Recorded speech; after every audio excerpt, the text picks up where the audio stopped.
Another thing I want to talk about too, I thought it was really interesting, Chris. I didn't realize you were saying that there's like a proposed $10 billion project in Vegas right now that would include an NBA ready stadium and it'd be fully privately financed.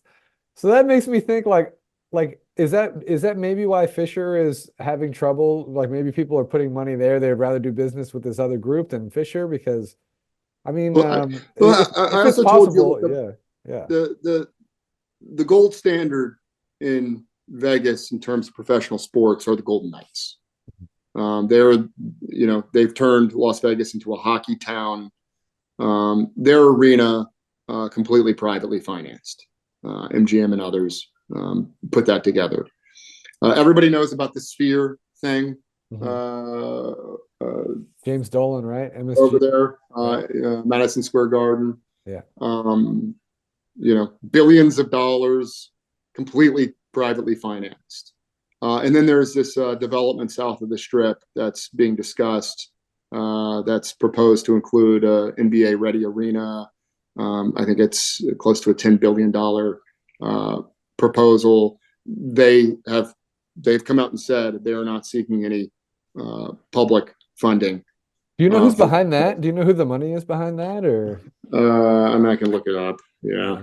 Yeah. But that's interesting because I didn't hear about that because that just makes I don't know, it just makes it seem like if this group of investors get $10 billion and if John Fisher can't get 500 million, there's something wrong, right? There's something wrong in this picture like because And I people are willing to give this basketball development $10 billion, knowing that there's no public money behind it. John yeah. Fisher's got all this public money behind it, and he still can't find anybody to to uh, to fund him. Yeah, it doesn't make sense to It's me. It's embarrassing. Yeah. it's called Oak View Group. Okay. Tim Lewicki. Okay, okay, I'm not sure. That's interesting. I never heard of that, so I didn't know that was possible. I mean, it just makes me just I mean, you're actually spending time in Vegas. Do you feel like he's not getting that warm reception that he expected, or I mean, it doesn't seem like it for me. I mean, Yeah, obviously, I'm in a California bubble over here, but yeah. You know, look, Las Vegas was kind of starved for pro sports for so long. Because gambling capital and all that. That I think there's been this feeling that you know that sports teams should come to Vegas. Um, leagues should come to Vegas. They should lift the ban and whatnot. And then the Golden Knights came. The Aces, the Raiders, they're a different beast, but the NFL obviously is kind of the granddaddy of, of all of the leagues at this point in time. And so I think there was this assumption that baseball was the baseball and then the NBA were obvious next steps, but uh, things have changed in Nevada. I think largely due to the organizing that the Oakland fans have done, the exposure on Fisher, coupled with our organizing at Schools Over Stadiums coming behind it.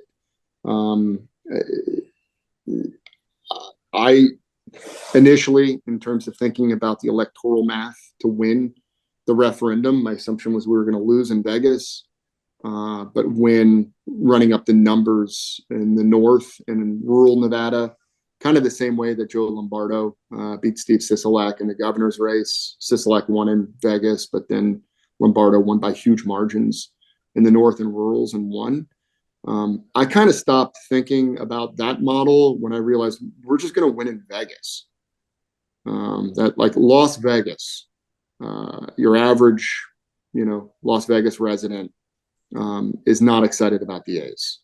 And if they have a choice about whether or not to spend some money on their schools or to entice the A's, it's a no-brainer. Schools.